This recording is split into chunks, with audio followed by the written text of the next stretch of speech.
À droite, les embouteillages à l'heure de pointe sur une autoroute de Virginie.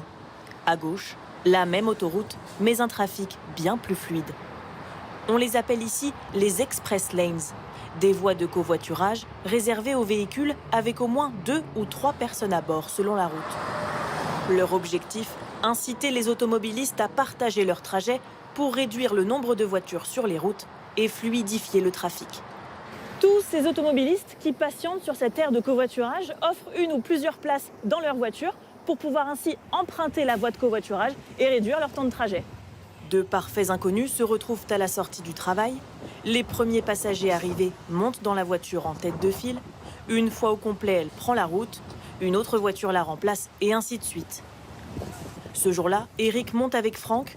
Nous les rejoignons pour que le compte soit bon. De mon domicile à mon lieu de travail, j'en ai pour 30 minutes avec la voie de covoiturage. Alors que je mettrais 1h30, 2h, 3h même si j'étais coincé dans ces bouchons que vous voyez là. Puis je consomme moins d'essence parce que je ne fais pas tourner mon moteur à l'arrêt. Chacun y trouve son compte. Les covoitureurs ne cherchent pas à faire connaissance. L'intérêt n'est pas là. Disons que je lui offre ma présence dans sa voiture.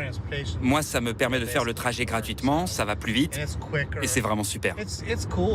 20 minutes plus tard, les passagers sont déposés sur cette autre aire de covoiturage et récupèrent leur voiture laissée le matin même. Cela fait 50 ans que ces voies express existent et les États américains continuent d'investir. Nous réussissons à diminuer le nombre de véhicules sur les routes, à tel point que nous construisons toujours plus d'aires de covoiturage à proximité des autoroutes pour que les gens puissent y laisser leur voiture et monter avec d'autres conducteurs qui vont dans la même direction. Pour éviter les fraudes, les voies de covoiturage sont évidemment truffées de caméras, capables de compter le nombre de personnes à l'intérieur des voitures. Les contrevenants reçoivent une amende d'une trentaine d'euros. Mais les systèmes de détection ne sont pas toujours au point. Tara emmène chaque jour ses jumeaux de 10 mois à la crèche. Ils sont considérés comme des passagers. Leur mère peut donc emprunter la voie de covoiturage.